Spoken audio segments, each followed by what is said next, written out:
They say one man cannot change the world, that one woman is not enough to make a change. And I call BS. I think that not only can one person change the world, man, woman, whatever, I believe that there's power in your willingness to do something. Many of us know somebody who's going through something. We know somebody who's dealing with something. Some of us know people who just seem like they're always happy. And they're smiling because on the inside, they're fighting to just take a breath. To the people who are out there struggling, who is out there fighting, who are out there battling, there is hope. There is a light at the end of the tunnel. Do not give in. Do not give up. Keep fighting. Keep pushing.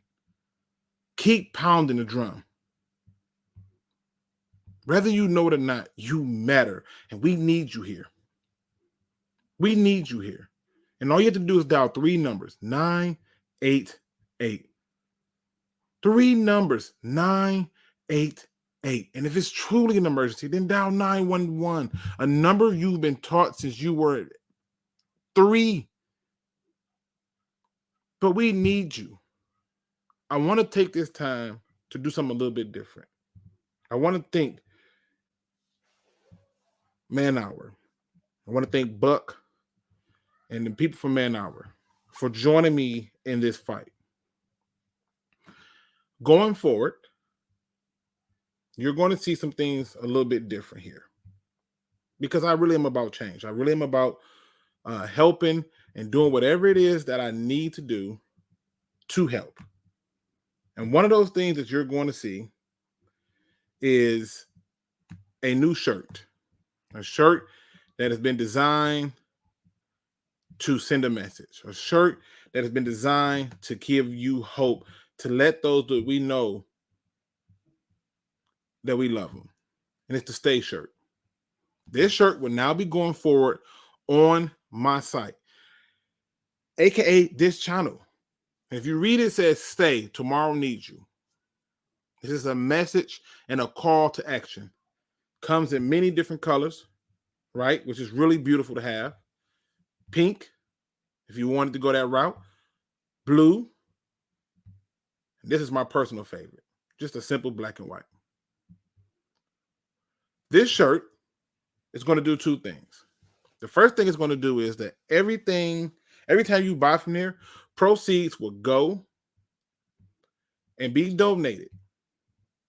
I want y'all to understand this. This is huge for me because I have people who are joining me in a battle that they didn't have to join me in. You simply type in Man Hour and you will save 20% on your shipping when you purchase the Stay shirts. And all of that money that you're putting out there, those proceeds are going towards the American Foundation for Suicide Prevention. One person can make a difference. One. And I believe that you are that one person. So if you're the person who is out there who just simply need help, I want to remind you to stay. Because tomorrow needs you. We need you. I need you. Now let's talk football.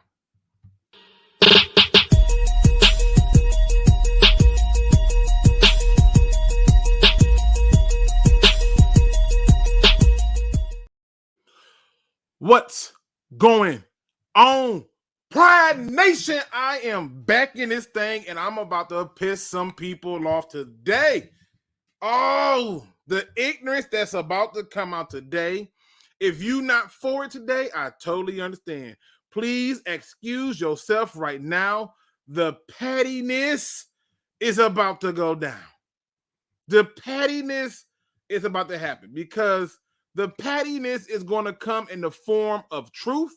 And if you ain't ready for your dose of truth today, I suggest you walk away now. I'm going to say a lot of things that you're not going to like. I'm going to say a lot of things that you're not going to want to hear. But I promise you this, if you ride with me, if you stay here with me, if you support this, if you just simply have an open mind to the possibility, you would appreciate the fuckery I'm about to get into right now. That's right, people. I'm in that kind of mood. I'm excited. And I know that many people's like, hey, what is this going to be like? What is this going to be about? Maybe have some rants in there. Maybe. But for the most part, it's a good time. It's a good time to get some things done. I'm going to do it in the good, the bad, the ugly format. So that way we can't say I ain't saying nothing nice, but I'm going to piss some people off today. So let's see who, let me see who's in the building before we get this thing going. My man Tim Hutchins in the building.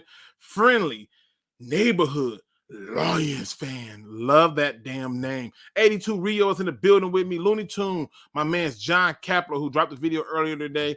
And for some reason, it will not let me comment on your video, which is strange. Not sure why. The great one, Mike, is in the building. Chrome is in the building. Detroit Rage. What's going on? My man, that dude live is in the building. Chris Cashball is in the building. Vash Starwin is in the building. Let me see. We got my man's Detroit D is in the building. Lions Rumble 81 is in the building. Make sure I ain't missing nobody. I make sure I ain't forgetting nobody. I want to make sure I show love to everybody who's showing love to me. I know my people over there at Woodward Sports doing their damn thing, right?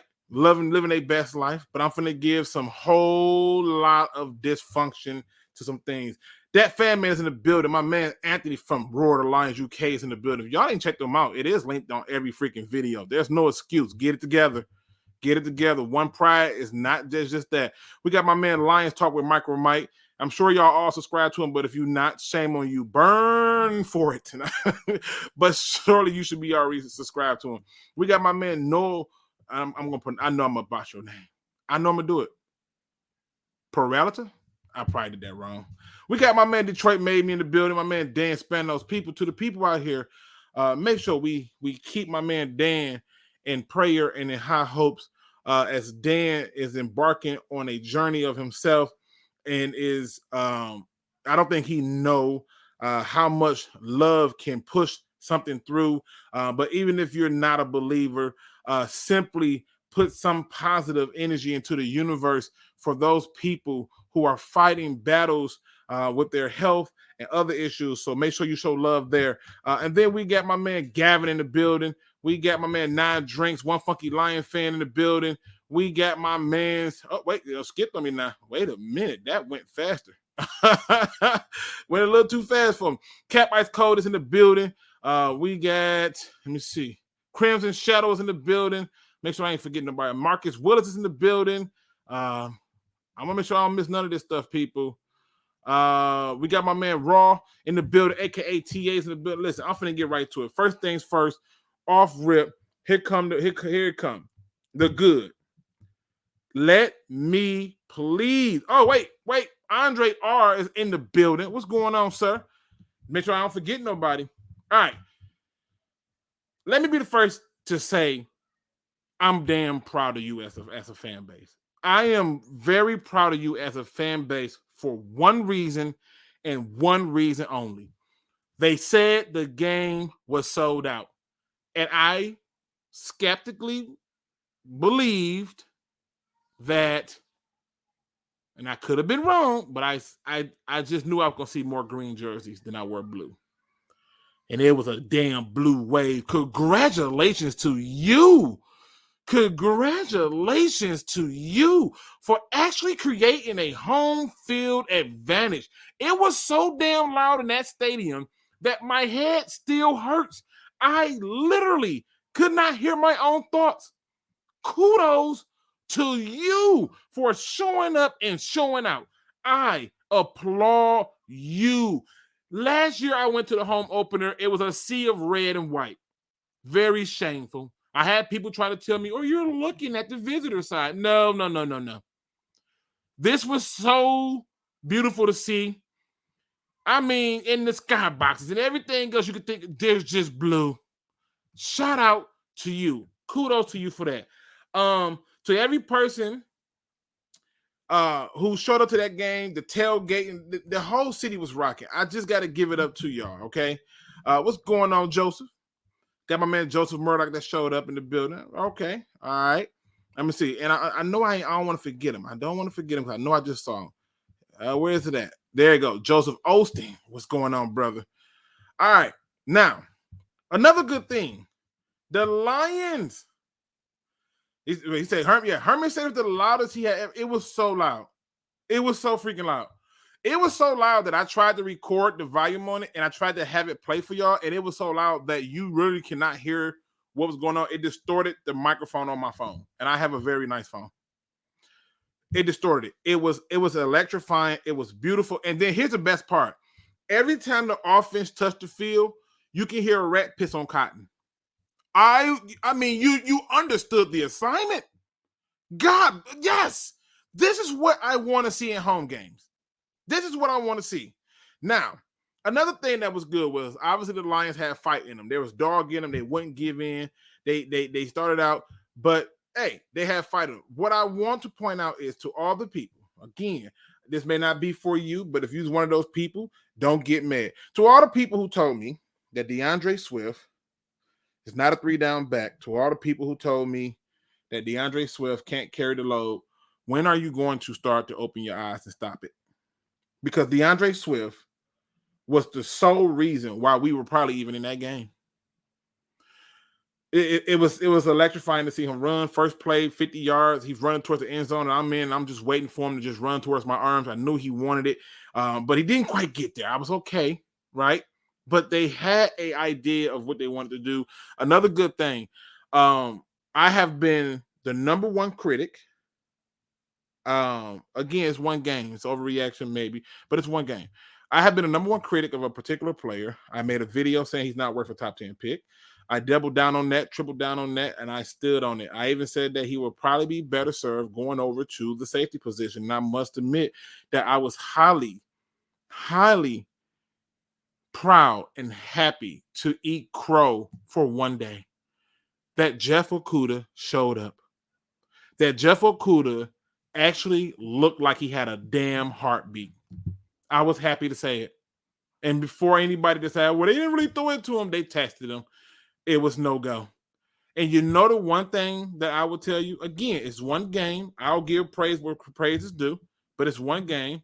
But I will tell you this much. I will tell you that the one thing I noticed immediately in watching him is what I saw in preseason. They must have told him don't do it in preseason, because in this game, he beat the shit out of every corner, out of every receiver at the line of scrimmage. He was very handsy. He was very aggressive with his hands and trying to press him to the sideline, which is what I wanted to see from the get. He was not doing that before. He was doing that in this game, and it made me proud.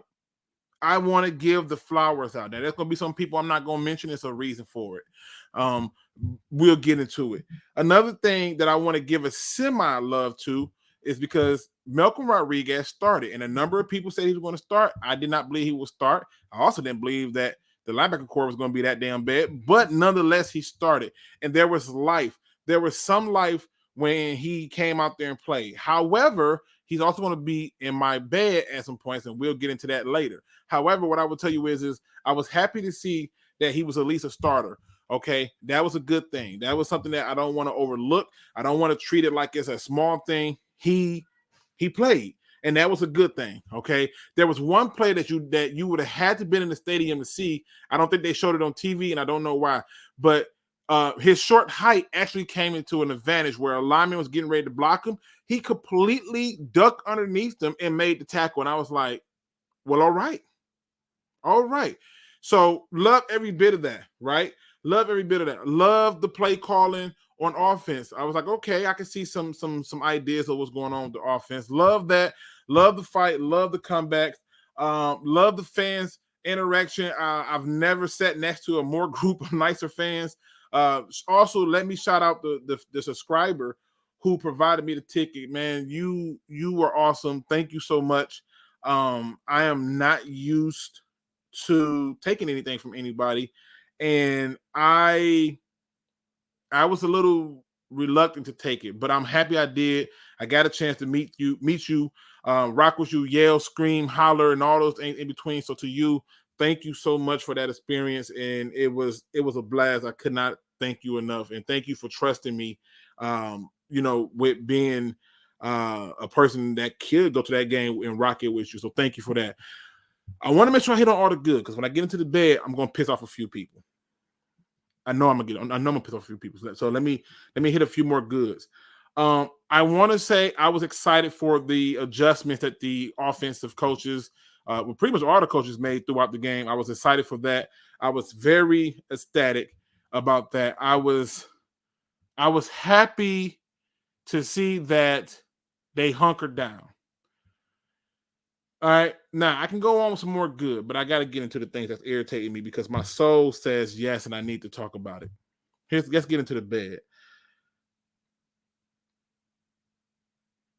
The Lions made a mistake, and the Lions made a mistake not allowing Jared Goff to play more than just a quarter or whatever that was he played for that game. They made a mistake, and I'm going to tell you why. The rust was definitely there, but it also let me know that Jared Goff is who I thought he was. Not killing him, but I said before, I did not believe that Anthony Lynn told him to throw the ball 5 yards or less, and he was doing it again. I don't believe that they were generating enough pressure on us for him to do that. For the most part, he had a clean pocket, and I saw a guy who, when pressure got to him, he just let the ball go. In fact, I can even show plays where that occurred, including the interception. Somebody was coming at him, and he just let it go. He panicked. It is what it is, right? But they should have let him play. They should have let him play in the preseason because if there's anybody who needed to get in rhythm and stay in rhythm, it was him. It was absolutely him. The bad. To all the people who wants to talk about the onside kick, let me go ahead and begin this and piss y'all off. The onside kick is a non-fucking factor. I'm just going to be honest. It's a non-factor. To all the people who have an issue with the onside kick, let me help put this in a little bit of a different perspective.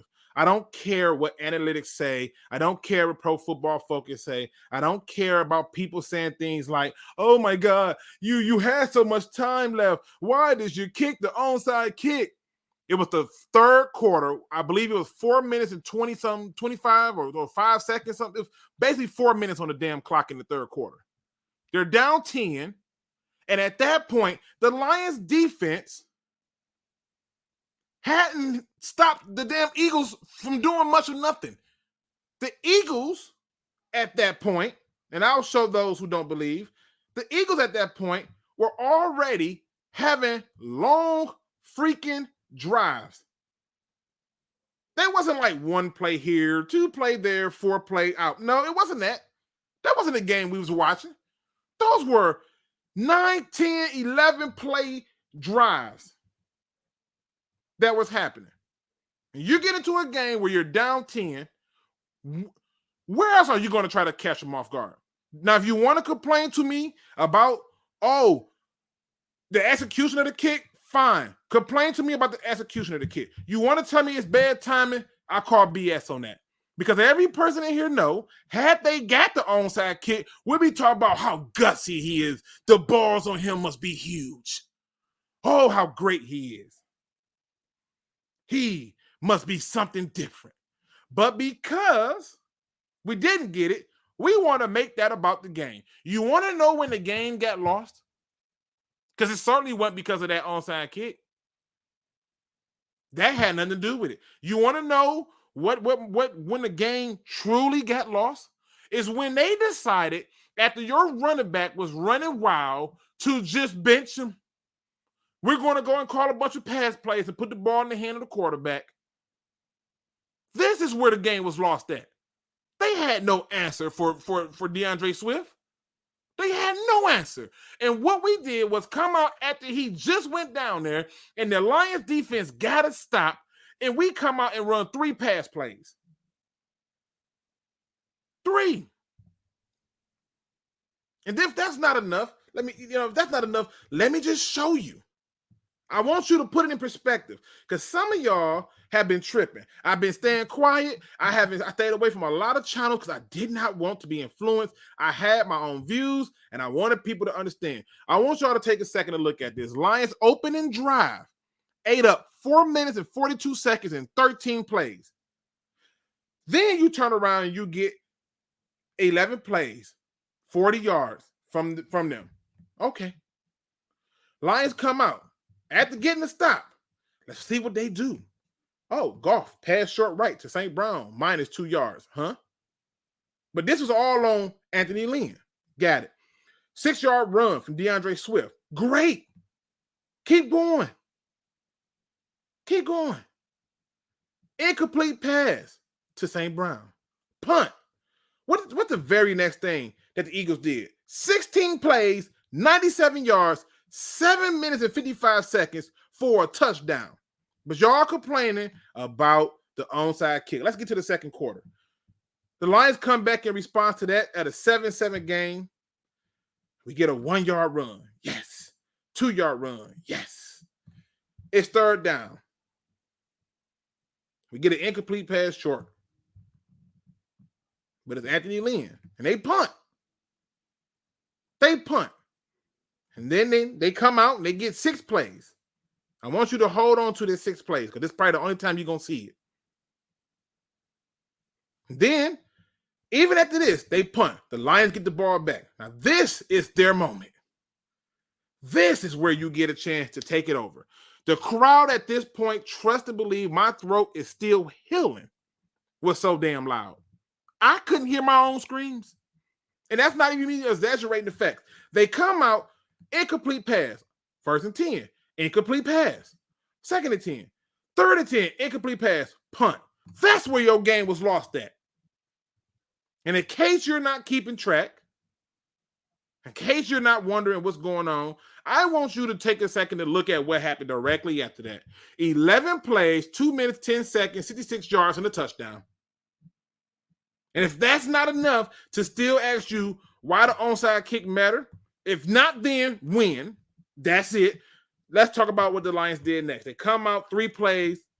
Jared Goff gets somebody coming towards him. He panics, throws the ball. Interception. We get a holding. We get a penalty that put us back. Then we save. Then they come back, 12 plays, touchdown. Boom. Still got a chance, people. Meanwhile, the Eagles get the ball back, go 10 plays, and get a field goal. Now, if you're not wondering, or if you haven't thought about it yet, I want to bring some perspective to this. Because at this point, by the time we get to halftime,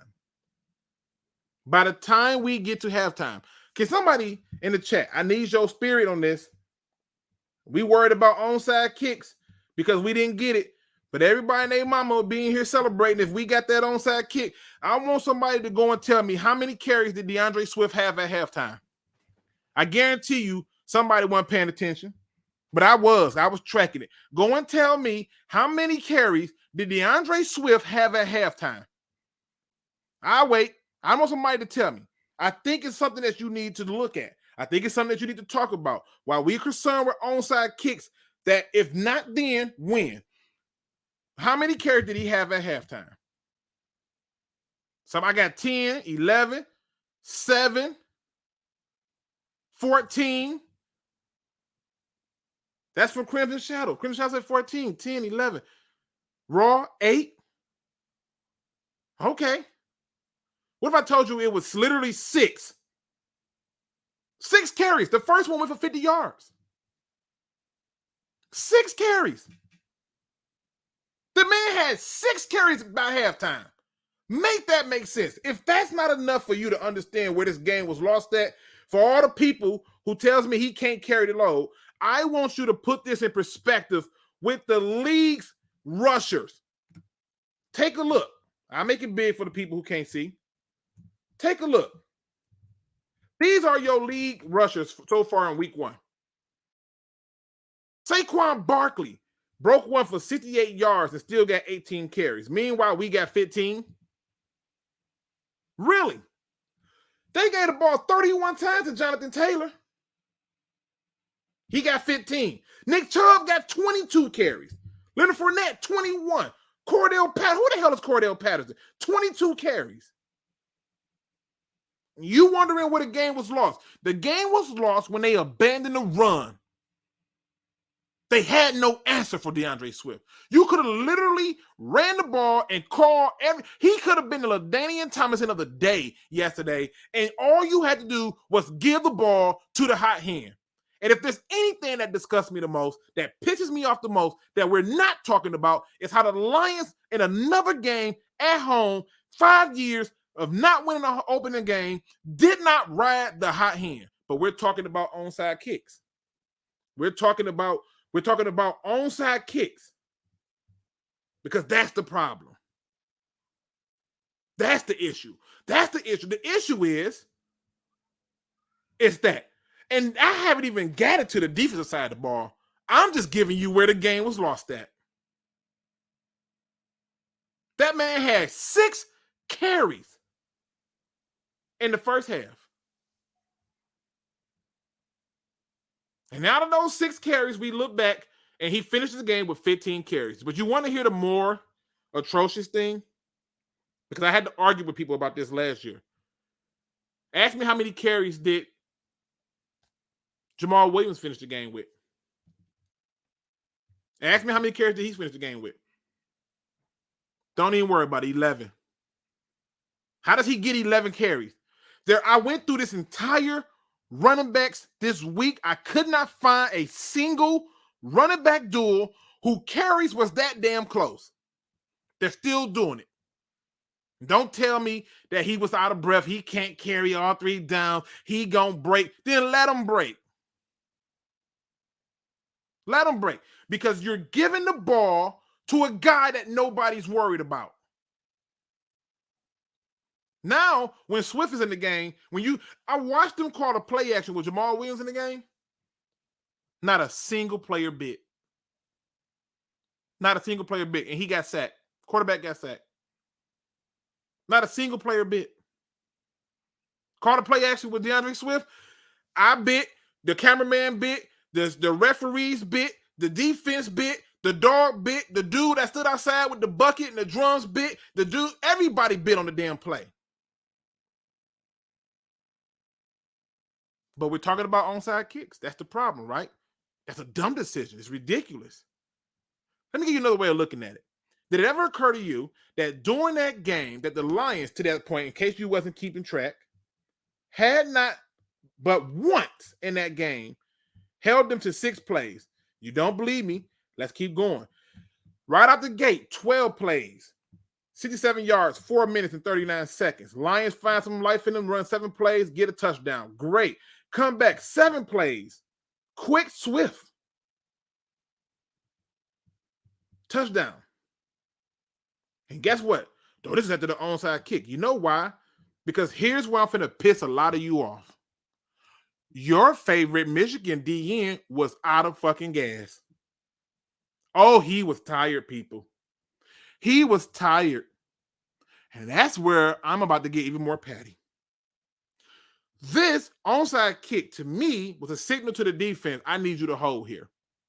Hold them to, at the very least, a field goal.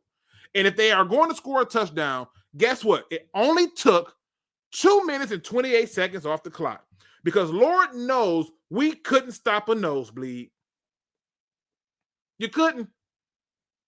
Which brings me to another point of bad. While y'all up here complaining about onside kicks, where's y'all energy in complaining about how long it took them to put a goddamn spy on the quarterback? Where's y'all anger on how long it took them to blitz the quarterback?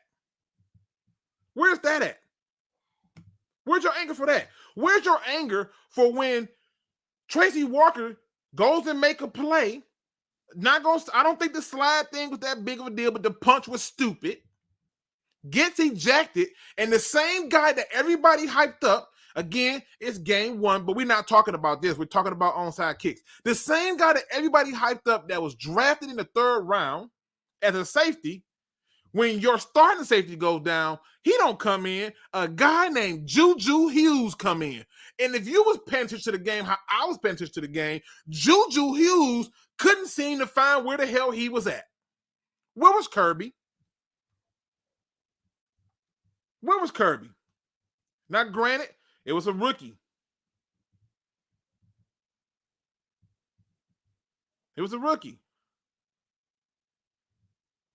But let's talk about the things that we should be talking about. Let's talk about the things that we're supposed to talk about. Let's talk about how it took us 3 quarters before we put a spy on him. It took us 4 quarters before we started blitzing him. Let's talk about how all of a sudden Aiden Hutchinson wasn't a factor. And before somebody come in here and decide to tell me about what Pro Football Focus said, because Pro Football Focus is going to claim that he got 3 quarterback pressures. But guess what? I told you pressures are cool when they truly are pressured, and it leads to a sack on the other end. But if you just pressure for the hell of it, who cares? Because as much as he got his 3 pressures, he had 1 tackle. And here's the scary part, people. They were both on an assist. A half a tackle equals 1. There's your stat for your number 2 overall pick. Which brings me to another point. I remember, because I was one of the same people in that crew. I was one of the same people in that crew that did this. I remember Jeff Okudah's first game. He goes up against Davante Adams, and Davante Adams treated him like a stepchild. And we were unrelentless in our criticism. We were disrespectful. We could care less. We chewed him a new one. We were done with him. We talked about that man and everything else. And then Aiden Hutchinson goes out, completely disappears, and I get a bunch of excuses. I get a bunch of people telling me Pro Football Focus, he got 3 pressures.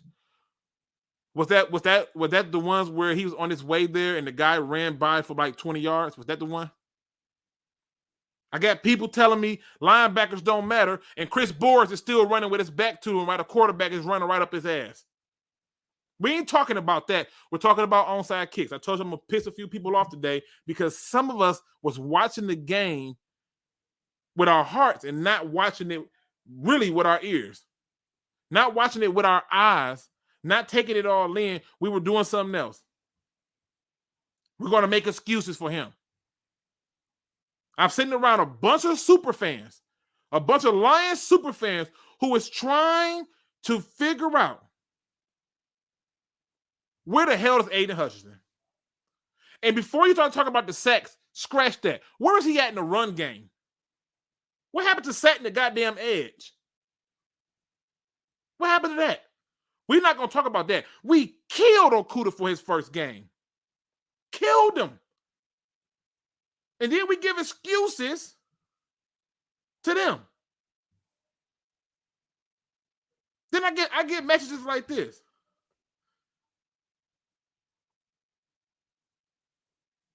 This is what I'm saying.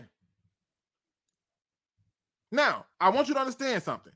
I am not attempting to destroy anything. I'm trying to get you away from the BS narrative that have been pushed by the media, that have been pushed by other people because they want to talk about an onside kick. They don't want to talk about how we abandoned the run game. They don't want to talk about how our D-line that we invested so much into never freaking showed up. They don't want to talk about how bad our linebackers play. And they don't want to talk about Malcolm Rodriguez playing like a rookie. Because for all the praise we can give Malcolm Rodriguez, go back, listen to the press conference where even Dan Campbell said, hey, they're rookies. They'll be better for the next game. He had to figure out how to find praise. You know why? And he came back and said, well, he didn't miss a single assignment. You know why he did that? And that's because he saw what I saw. A guy who went to the wrong gap too many damn times. And it wasn't just him. It was Derek Barnes. It was freaking Alex Anzalone and a host of other people. And yeah, he played awesome. Yeah. You know how many gaps he went to that he overran? You know how many tackles he overran? He should have had way more tackles, sacks, and everything. He overran them. You chewed out Jared Davis for doing the same thing, but now we're going to excuse it because it's come on. Come on. Dan said he didn't miss an assignment today. Luke, that's BS. You know it's BS. It don't make sense. That's BS. He played like a rookie. He had missed assignments. He had missed tackles. He made plays and he missed some. It's just the reality of it. Aiden Hutchinson, I don't know where he was at. But you know who did ball out? I'm going to give you 2 people who balled out because I told y'all that we need to have people who can play. We need to have people who are available. Right? And we didn't have that. We didn't have Jameis Williamson to be available. We didn't have that. We didn't have commitment to the run. We didn't have that. We didn't have a secondary that can do anything. You drafted a safety in the 3rd round and Juju Hughes is better than him? Come on now. But we're talking about onside kicks. Remember, this is about the onside kick that we're talking about. Where was that same energy for the other stuff? Where was the energy when your leading tackler is at the safeties again? Y'all realize that they ejected. I'm going to say this again. They ejected Tracy Walker from that game. They ejected him. I'll show you what I saw. I'll show you. For a guy who got ejected from the game, let me get up here. I know some of y'all hard of seeing, but you damn sure ain't going to be hard of hearing. I want you to understand something. For a guy who got ejected from a game, he's your leading tackler. Linebackers don't matter. That D-line going to be this, going to be that. Where were they? They were gassed. They looked out of shape and exhausted, including your 2nd overall pick that you're going to make excuses for. Didn't make it. I got to praise Jeff Okudah for what he did yesterday. Got to praise him.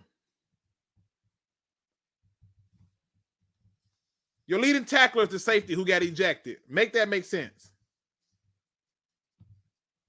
Make that make sense. Your leading tackler is the safety. But we worry about the onside kick. I'm going to keep beating it down until we get it. 24 points given up in the 2nd quarter. And we worry about the onside kick. If not, then win.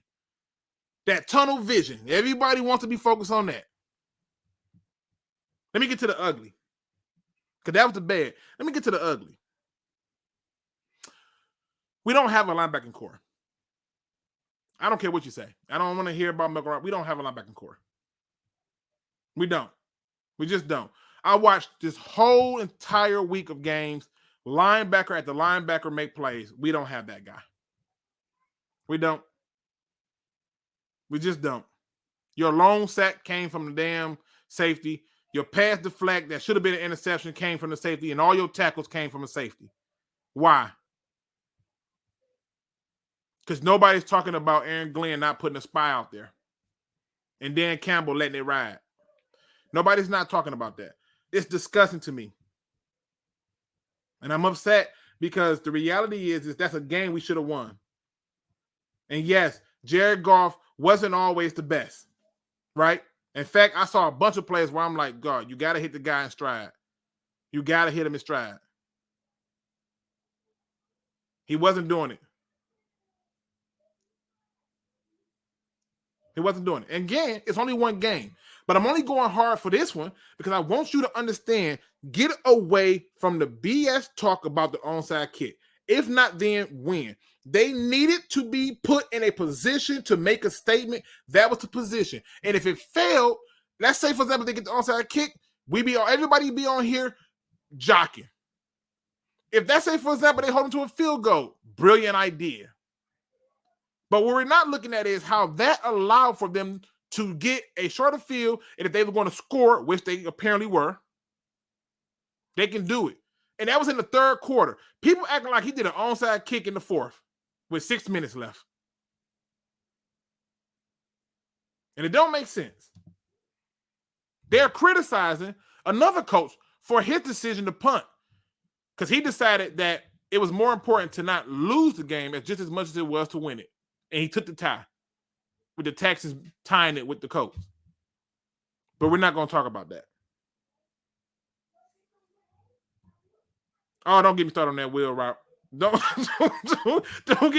get me started. I'm gonna tell you right now, the tickets that was gifted to me had me very damn close. I was on the Jumbotron a few times. I was very excited, right? It was very close. But I don't want to see another message about linebackers don't matter. Don't want to hear that. And to all the people who talk about, oh, you don't really need an offensive line, go talk to Joe Burrow from yesterday. He took an ass whooping. Go talk to Aaron Rodgers. He took an ass whooping. But we're focusing on the onside kick. This is my way of saying it. I want to know where's that same energy at for Aiden Hutchinson. He did not have a good outing. You're not going to convince me of that. He was not. He wasn't. He was. Where was he? If you want to disagree with me, you're gonna have to come in here and talk to me. I'll give you a chance to come in and tell me I've lost my damn mind. Y'all know how this works. It's an open conversation. But if you're gonna tell me that I've lost my mind, come and tell me on the chat. Come in here. Don't text it to me. Come into the chat. Let's have a conversation. And you tell me I lost my mind. And I'll ask you to just keep it 100 with me. But on the other end of it, there's another problem that ticked me off because I'm still waiting for the Lions to act like lions. Have you ever seen a lion in real life pull up on the kill? You ever seen that? Do you know when they do it? They often do it when it comes to the risk of injury. They'll pull up. But once they're zeroed in, they have angle, they have footwork, they will ball and chase and grind and run and chase and ball and chase and grind and run. And the Lions don't do that. You had them on the ropes early in the game. Could have easily been up 2-3 scores. Nope. Put the ball in the hands of your quarterback. And people ain't going to talk about the drops. They ain't going to talk about the drops. There's all kind of drops, which is probably another reason why you should have just ran the ball more.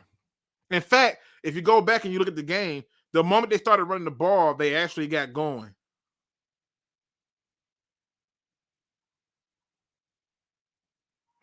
Shout out to here again to the people who want to disagree. I give opportunities. I don't shy away from it. I give opportunities. You could jump in the chat and tell me I'm crazy.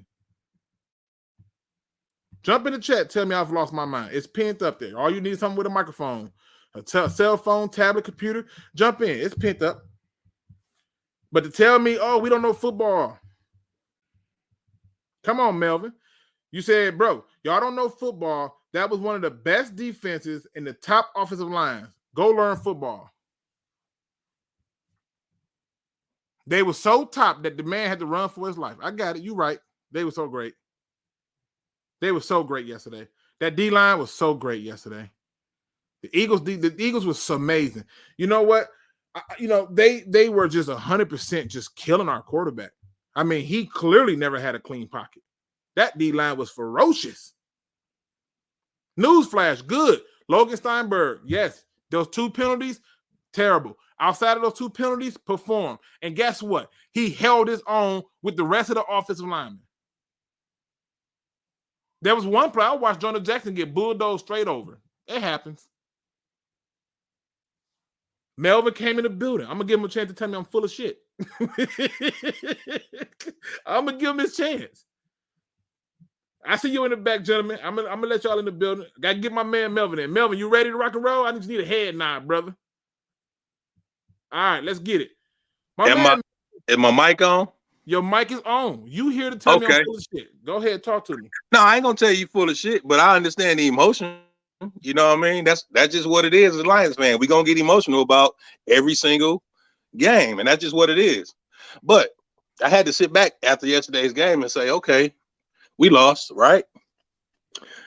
We played good. We lost by 3, which we don't need no more victories in this season. But if you're gonna give me the opening game, bro, and tell me we playing Philly, the number 1 offensive line in the league, you can Google that. The number 1 running, well, they probably 1A and 1B with Baltimore when it comes to the running game, but we played well against them, bro. We played well against one of the top defenses in the league. Bradbury and Slay are not no slouches.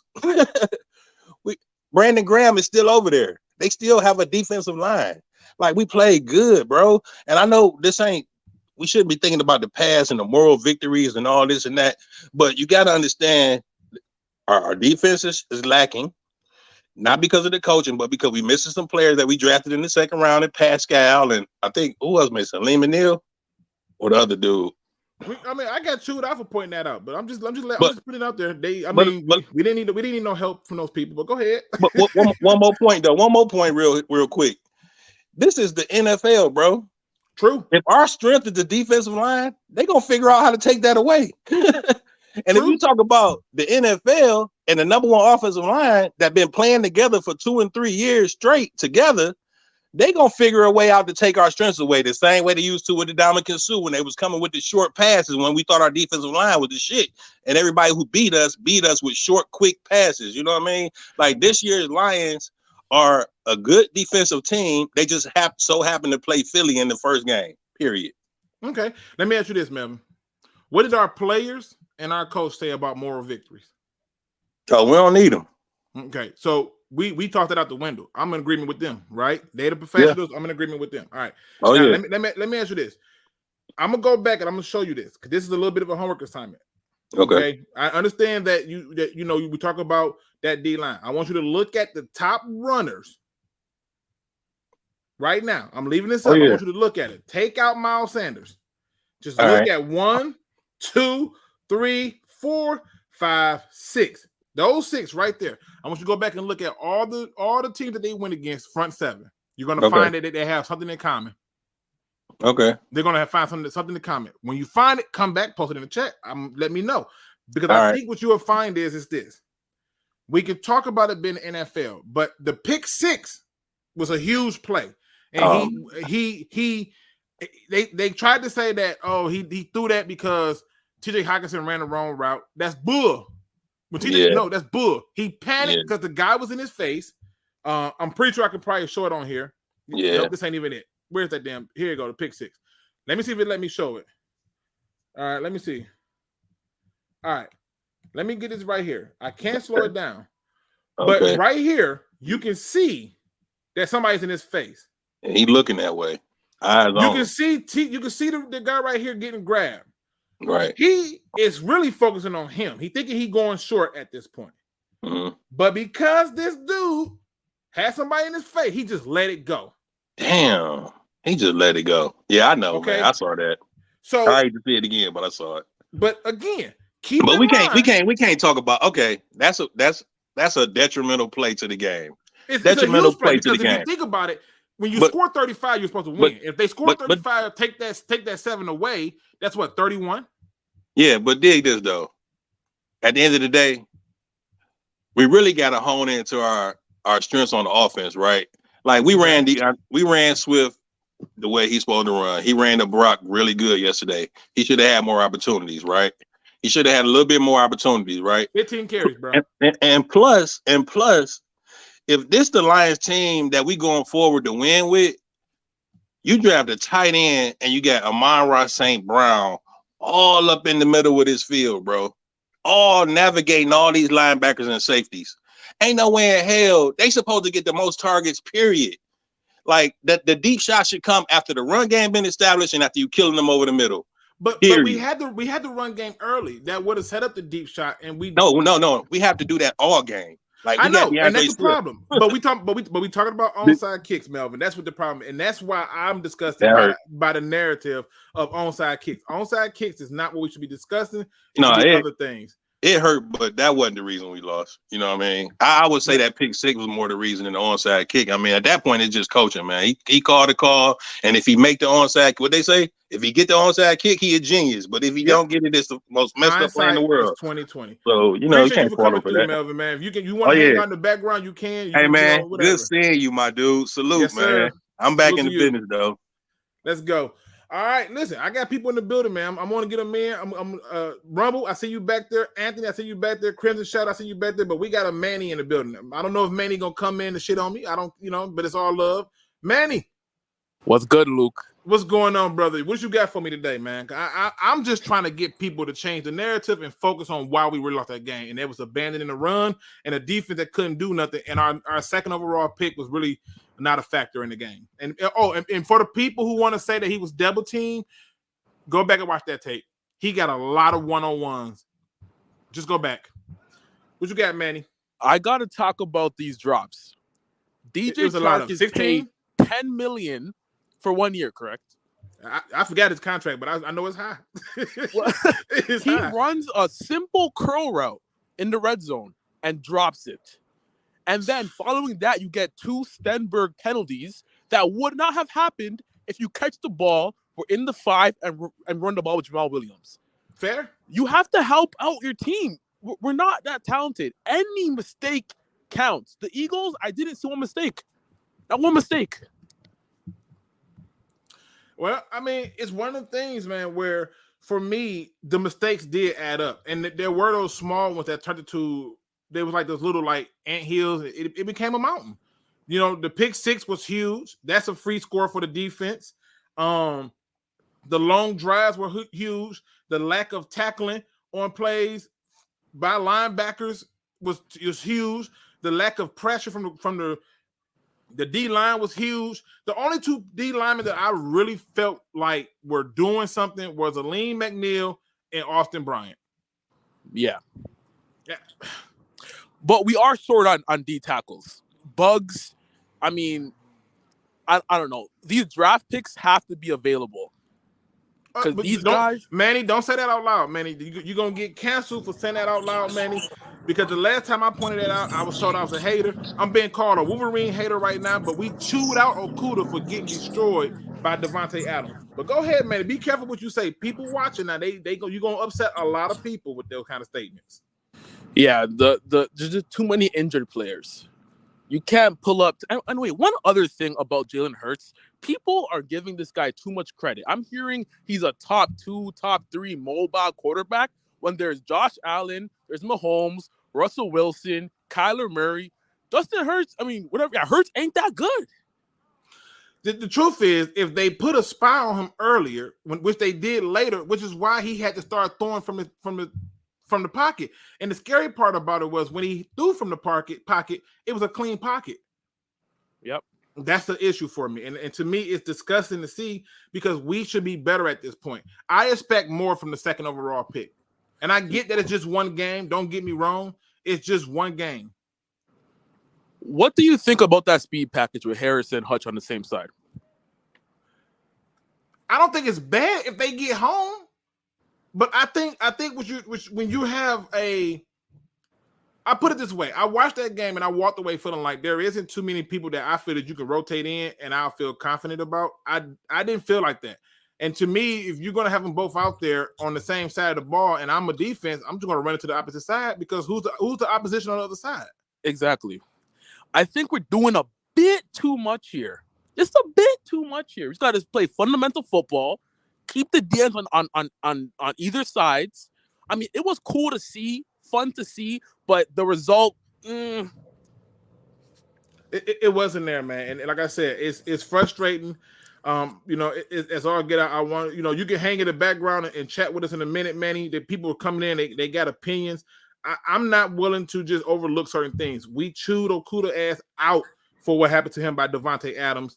And all of a sudden, Aiden Hutchinson gets a pass and excuses because he's a hometown kid from Michigan. Got it. Yep. What did the first overall pick do for Jacksonville? I thought somebody would ask that question, right? Because to me, that's another thing I did. I've been just looking at people's opening day, and I'm just like, yo, this is nuts. So in case y'all were wondering, in case y'all were curious to what their first overall pick did, 3 solo tackles. He had a total of 4. 3 solo tackles, a sack, an interception, and I believe 2 quarterback hits. Come on. Great game by him. And don't even get me started. Don't even get me started on the other people, right? Don't get me started on the other people. Jermaine Johnson, he at least had 2 tackles and a half a sack, right? And 2 quarterback hits. Aiden Hutchinson had 1 tackle, and they were both half assisted tackles. Come on. It's not enough. That's all it is. Appreciate you for coming through, Manny. Just if you want to sit in the background and listen, you can, and then we'll bring everybody in. All right. Thank you, sir. Again, I have the link up in the chat. Feel free to come in and rant. I still got you boys in the back. I'm going to bring in my man, Lions Rumble. DJ, I see you. Hold tight. I'm going to bring in all the people so they can talk to me for a minute. Bring them all in so they can respond to you. First of all, welcome Lions Rumble 81, Anthony from Royal Lions UK, and Crimson Shadow. I'm going to bring in DJ Gentleman. Let me just bring him in so he can speak his piece, and I want to give him his time. DJ, you ready to rock and roll? Yes, DJ, sir. Yes, sir. Welcome to the show, bro. I see you in the chat. You was ready for this. I said I was going to piss off a lot of people today. I wasn't trying to do it purposely, but I wanted people to understand that their focus is on the wrong thing. That onside kick is so minute. It's so you abandon the run. You abandon the run. This man finished the game with 15 carries, and I got a guy over here with 31 carries in a game that they had to come back in. The Texans were on the Colts' head, and they gave that ball to him 31 times. It's amazing to me. This whole talk about, oh, they're getting all these carries and runs because it's the end of the game. That didn't happen. That's not. You should have. What's his name? Ezekiel Elliott. He always say, "Feed me." We should have been feeding Swift. What you got for the show, DJ? Hey, Luke, I got a question for you. How many times does Jalen Hurts get to intentionally ground the ball? Thank you. Now, I will tell you this. He definitely had some plays where he intentionally grounded the ball, right? He definitely had some plays. But I'm convinced that for all those plays, there were some plays that we got that I was happy that we got, but I was shocked that we got. I cold-heartedly thought that T.J. Hockenson did not make that catch. That ball was on the ground. No, I watched that replay. He made that catch. That ball was on the ground. That ball was on the freaking ground. That was complete. I'll fight that one to the end. Okay, well, I'll go back and watch it. But in the stadium, on the big-ass screen, that ball was on the ground. You saw the dirt fly before his hands got on it. I'm just telling what I saw. Could be wrong. What you got for us, DJ? Because I think it's fair that you talk about the intentional grounding. But I'm just saying, certain plays, it feels like when the game is getting out of control, certain plays, Eagles way. There's a clear face mask when they on that sack that they got. True. Thank you. True. You can call it. Also, anybody going to talk about some of the holding calls that were missed on Hutch? I mean, me and my old man kind of got one out. Literally one, he's raked across his whole check. He's snapping his neck so he could let the ref know, hey, I'm snapping my neck. He holding me. They not calling it. I'm like, there's nothing you can do if they just gonna hold. I'm not gonna say we lost because of refs. No, I'm not saying we lost. I'm just saying at certain points of the game, like it's important. Yeah. Like one of those plays was like a 3rd and goal on the intensive ground. I'm like, bro, that's the end of it. That's our ball. Oh God, that's an important play you missed. Oh God, that 3rd. Hold on, Crimson. I want every person to have a chance to talk. That's why I'm not interjecting. I brought y'all in so y'all can respond, but I want to give DJ a chance to talk. Now, granted, those could be places you can talk about, right? But I think in yesterday's game, before we can even discuss the referees or anything like that, the Lions started the game out hot. They had the momentum. They got a stop, got the ball back, and went 3 and out. We can't do that. I'm waiting on the Lions to become that team that literally puts you away early and fast, and we're not talking about what the referees did. Right. Because there's a lot of games where bad officiating happened, but we're not talking about those, right? And so, yes, were there calls that were missed for the Lions? True. But that's our thing. This ain't the year for referee talk. This ain't the year for moral victories. The Lions should have won that game. Definitely. The only other thing I got for you is that Amani got cooked again. I don't understand how this dude can be good and bad at the same time. Who's that? Amani. It's like, Amani, you make a great play, and you turn around and you get burnt for 50 yards, bro. Like, what are you doing? Or he makes one play, then next thing you know, AJ Brown bullying him. I'm like, we got to do something about that. But keep in mind, AJ Brown played a lot within the slot, and you look at our third option for that slot. AJ Brown took advantage of that. And then on top of that, that option could be solved if you had good safety play. The safety play was not as strong as I would like it to be. And they really had their way. There was one particular play. I want to say that was Malcolm Rodriguez, but kudos to him for trying it. Goddard got a nice pass and got to running, and he is trying to destroy Rodriguez's life. And Rodriguez, tried to get the tackle, it didn't, but he slowed him down. But those plays happen when you don't have good secondary play. Your D-line is not getting pressure, and your linebackers can't tackle. So, and one more thing, and then shouldn't Chase Lucas have got at least a couple plays? I mean, because I think he still would have played like a rookie. And I think on that play where Will Harris got beat, Will Harris was thinking the same thing. Most people were thinking that they was going to run the ball, but there was no pressure, and the quarterback had a chance to read it. He read it right. There was no pressure, and he threw it up. He just got to turn his head on that play. A lot of times, Will Harris is right there. He just don't turn his head around. I don't get that. Isn't that like quarters 1-on-1? You got to turn your head around so you can see the ball coming. Yeah, but that's something that most cornerbacks need to learn when playing in the NFL, and they don't. That's why you have good and bad. Everybody still loves Jalen Ramsey, and every time I watch him, he getting beat like he stole something, right? Every time. You know, so I get what they're saying, but I wanted more. And to me, I thought that our safety had to make too many tackles because there was no second line of defense once you got past the D line. Yeah, that's what I thought, DJ. I could be wrong. DJ, if you want to hang in while I bring everybody else in and we just have a group discussion real quick, we can do that too. All right. Cool. Yep. All right, my man.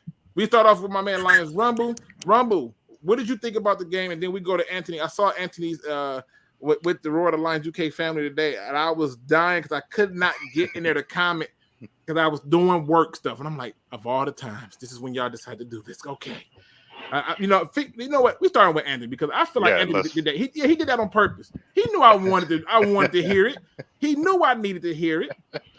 Okay, and him and Matt and the rest of the crew gonna go live. They've been going ham lately, man. I love it, man. Hard. Anthony, explain yourself. Why are you trying to be so great when you already are awesome? Explain yourself. What did you think about the game? So when I went to bed last night, it was 38-35, and I'm thinking, you know what? I was really annoyed when the game finished yesterday, but I thought, you know what? Heat of the moment, the emotions, they'll settle down. I'll sleep on it. I'll wake up this morning, and I'll probably feel very positive about this result.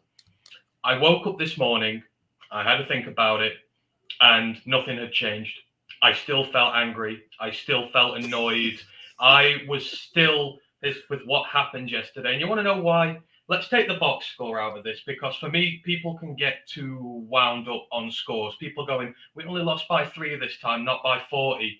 You're not looking at what the fundamental problems of this team are. What were the problems we had last season? We gave up too many points in quarters. Between the start of the second quarter yesterday and that first drive that Philly scored on in the third just after the half, they beat us by a box score of 31-7. You can't give up 31 points in just a slight bit over a quarter and expect to win games very often. We had that problem last year. We had that problem this year. We started off well. What was the other problem we had? Keeping the scoreboard moving, keeping points on the board, even if it's just field goals, even if it's anything, just keeping those points ticking upwards so that when later on in the game, you're not trying to dig yourself out a 20-point hole. What did we do yesterday? Scored first drive. Great. We forced a turnover on downs, first defensive drive. Great. We've got our own ball at what? 40, something like really good starting field position. 3 and out. Then 3 and out again. Then 3 and out again. The same problem as last year. The offense went stagnant and we could not keep the board moving. What happens? We get put down in such a hole that we can't recover from it. And like so many games last year, it's coming down to that last drive. We're begging for a defensive stop to be able to get the ball back for one shot to win the game, and we run out of time. Someone converts down there. The exact problem we had last season. Now people go, we only lost by 3 points to Philly. It was close. When they scored that pick six with 7 minutes to go in the end of the second quarter, at no stage in that game did we have an opportunity to tie or go in the lead. So you're telling me we're in a close game when we didn't have a single opportunity to go in front from nearly halfway in the second quarter. That's rubbish. You are coming from behind all game. You make stupid mistakes. Third downs, useless. Again, problem the defense had getting off the field last year on third downs. I mean, look at some of the ones today. Will Harris getting worn like a fur coat by A.J. Brown as he drags him for 10 yards. Just trying to tackle him, and he's just dragging him along like it's no man's business. Amani got swim moved by A.J. Brown on the line of scrimmage. He just ran off, was in about 20 yards of free space. Easy out for Hurts. Third down converted. Can't get off the field. Defense gets gassed. We give up points. We end up coming with this valiant, heroic fight back near the end, making the scoreline look more respectable than it is. And we all get excited about it. And I'm like, I'm sorry. I've seen this script last year. I expected this team to be better this year. Just because we lost by 3 points doesn't mean all our problems have been solved overnight. We still have the same fundamental problems as last season. Now, don't get me wrong, individually, I saw a lot of stuff I like from people here. The run game, the offensive line, the run blocking, fantastic. this offense does look a lot better than it did at this time last year. But fundamentally, the problems in this team are the same, and that's worrying. And that is why I'm not happy about losing this game, even if it was just by 3 points. And you know what? They say that I be preaching, right? they say that I be preaching, but the reality is that that's the real problem. I don't want to hear about onside kicks when the real problem occurred well before the onside kick. I don't want to hear about the officiating or the referees when you had opportunities with a home crowd who was nuts. I had a dude next to me that I thought I was gonna have to punch because he was too hype, right? And they could not take advantage of the crowd noise. It was scary loud in there. It was so loud to the point where I saw multiple players on the Eagles having to walk back to the quarterback because they couldn't hear a damn thing. It was that electrifying. And you telling me we're worried about onside kicks when at this point we have another game to fight back in. When are we going to be the team to get up and put our feet on their throat? When are we going to do what Kansas City did? And that's the point, Luke. I keep getting told, we shouldn't expect to beat the Eagles. Well, why the hell not? I'm sorry, I know it was at a flooded field, but the Bears beat the 49ers with no offensive line, no receivers, one of the better teams in the NFC North. They got across the line against the 49ers there. The Texans tied. The Giants beat the Titans. There is no reason, if you don't execute your game plan properly and play well, there's any given Sunday in this league, you can beat anyone. And we seem to have settled that a 3-point defeat against the Eagles is almost acceptable in this case. I'm just like, that is not true. I am kind of fed up of this here that, we should settle for this. No. We struggled in this game for most parts. And again, we're playing catch up and I'm just really tired of it. Like you said, the crowd noise was there. You had everything you needed, but fundamentally your problems remain the same. And that is not acceptable. It really is not, because what does Dan Campbell preach? Grit. What does grit mean? Grit means to overcome a challenge, to win, not to be the bridesmaid all the time, just come short, die trying. That's not grit. Grit's overcoming a problem. And they need to do that. If they want to epitomize this term of grit, then they've got to win games. They've got to get over the finishing line. They can't finish second. And you know what? The performance was all right. But if you come and lose against Lionel Richie's backup band next week and can't beat them, this performance means nothing. This performance only means something if you go out and whoop the Commodores next week, and that is it. So Big Perm says the difference is he's speaking facts. You just ranting, Luke, steady bringing up the onside kick because that's the narrative for the day. That's all everyone was talking about was this damn onside kick and how stupid it was. Every freaking piece of source material you find is going to talk about this damn onside kick, and that was not an issue. It was not a factor for me. It wasn't. Man. Us abandoning the run is a factor for me. Us doing 3 and outs when you have a chance to go up by 2 scores is a factor for me. Us going 3 and out when you have a chance to be up by 3 scores is a factor for me. All the other stuff is not a factor for me. My second overall pick not being present for the game is a factor for me. My 12th overall pick not being available is a factor for me. My second overall pick not being available is a factor for me. Oh, and by the way, your safety who then gets ejected for throwing a punch, bonehead move, gets tossed out, and the guy you drafted in the 3rd round is not even the one who goes out there to fill in for him. It's a factor for me. I'm not ranting. I'm pointing out what we missed to talk about. I do love you, Big Perm. Yeah, you're right, Luke. There is a lot to be critiqued in this one, because this is a season where you're meant to make progress forward, not have all these heroic moral victories again. It's just not on. And we had chances to win this game. I don't care what they say about the strength of that Philly team. When we were running the ball well, we were running all over them. The defense was making plays on occasion when it wanted to, when it wasn't gassed and when it wasn't on the field all the time.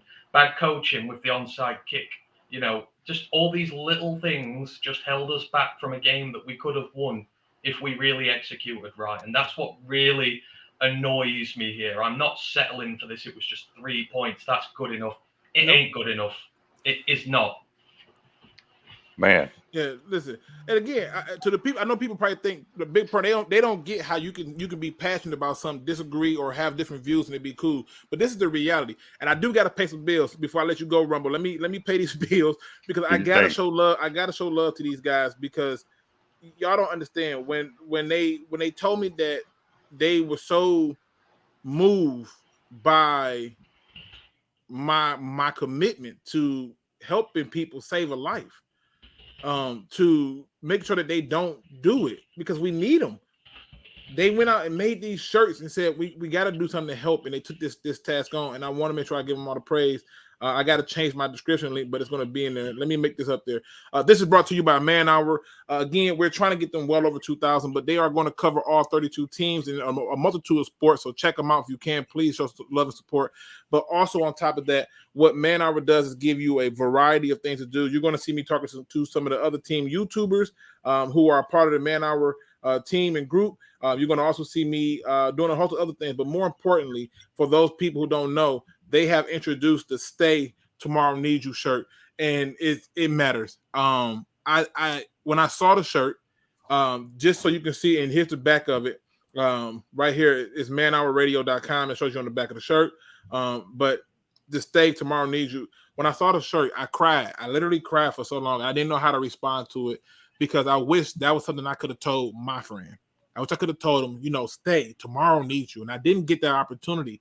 And I wish there was a message that he could have got from me, that he could have seen, to let him know that it wasn't just about tomorrow. It was the day after, the week after, the month after, the years after. I needed you to stay. And so for that, I want you to show love and support to help this. The proceeds and things, when you buy these shirts, a portion of that goes directly to, again, I'm gonna say this again, a portion of it goes directly to the American Foundation for Suicide Prevention, to help people pay for people's therapy, pay for people's medical bills who've made the attempt and didn't succeed, and so forth and so on, a multitude of different things, and continuing the awareness of it. So please show love to Man Hour. Thank you, gentlemen, so much for bringing that to us.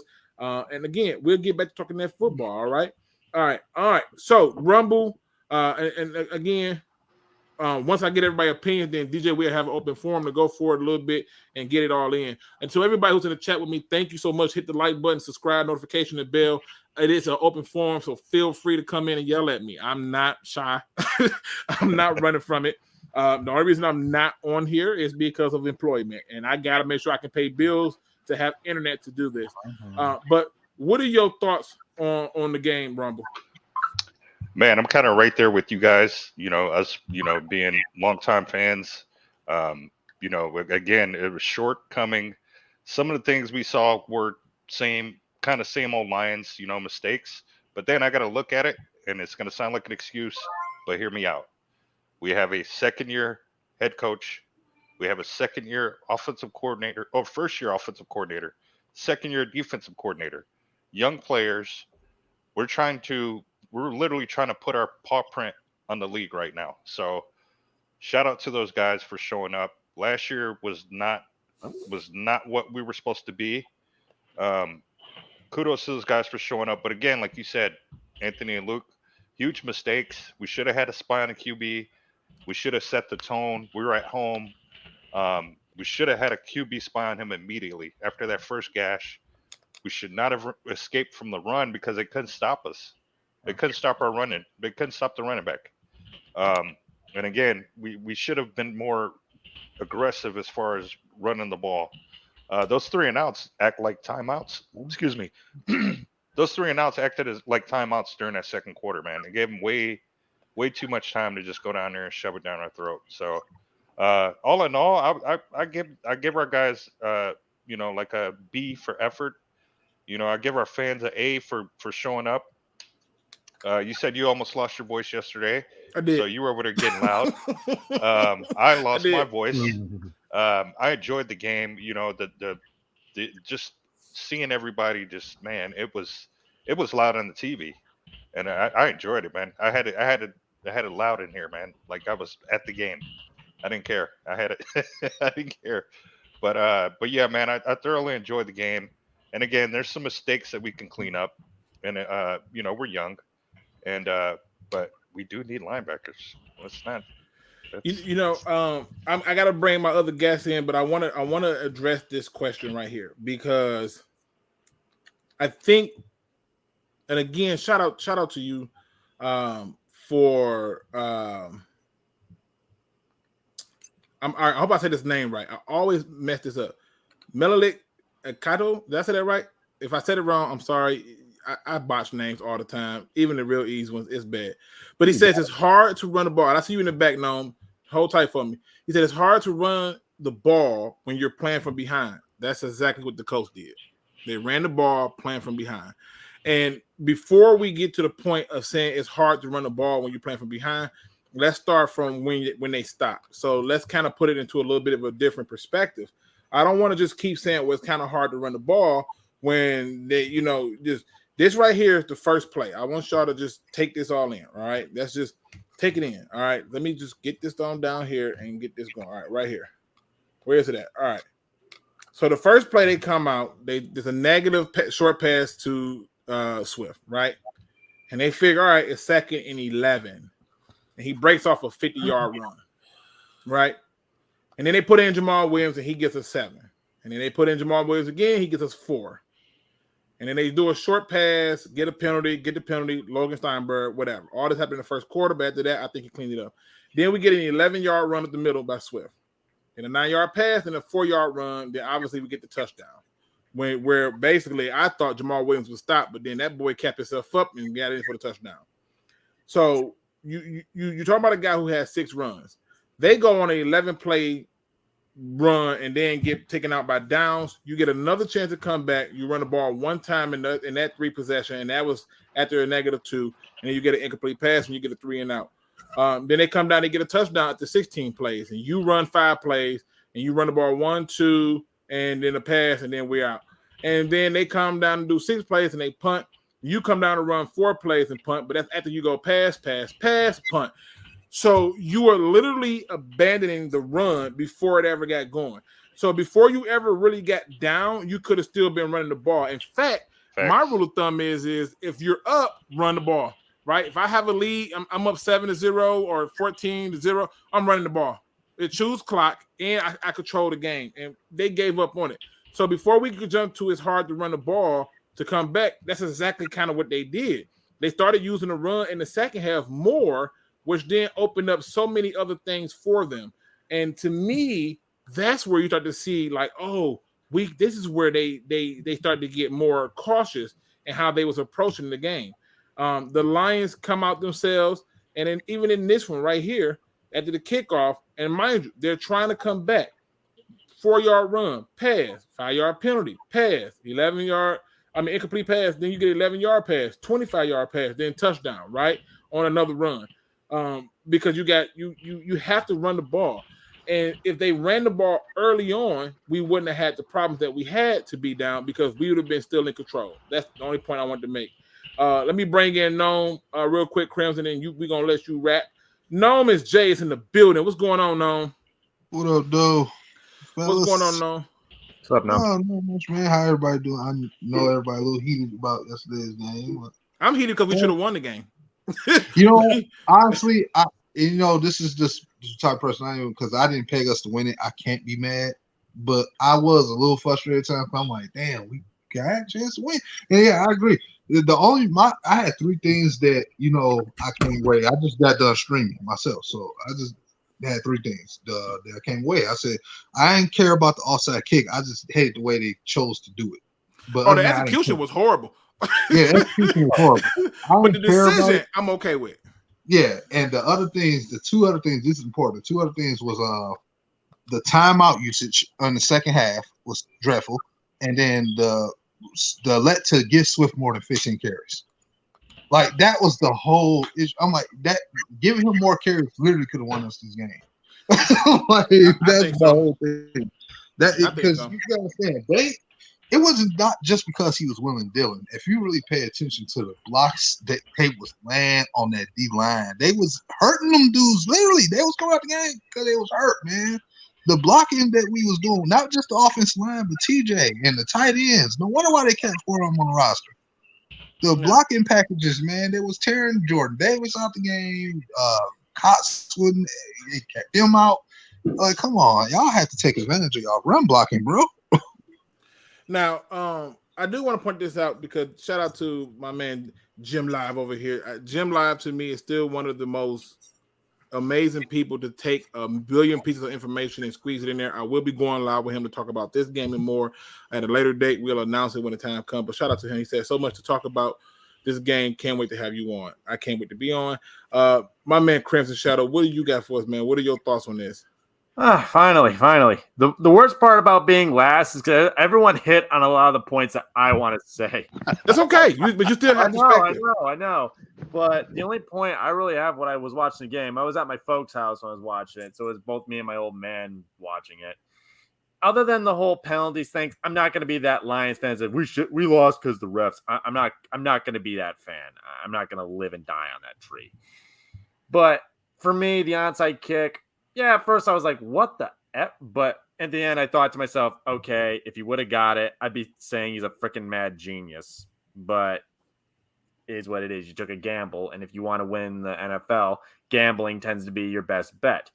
But from what I can say, why we lost this game, I 110% blame more the offense than I do the defense. I know you're not going to agree with that one, Luke, to be honest, but no, I do, because they should have committed to the damn run. Thank you. I know after we did that drive, I'm like, look, you may be one-sided on the run, but here's the thing. It goes under the definition of if it ain't broke, don't fix it. Correct. You can't stop him.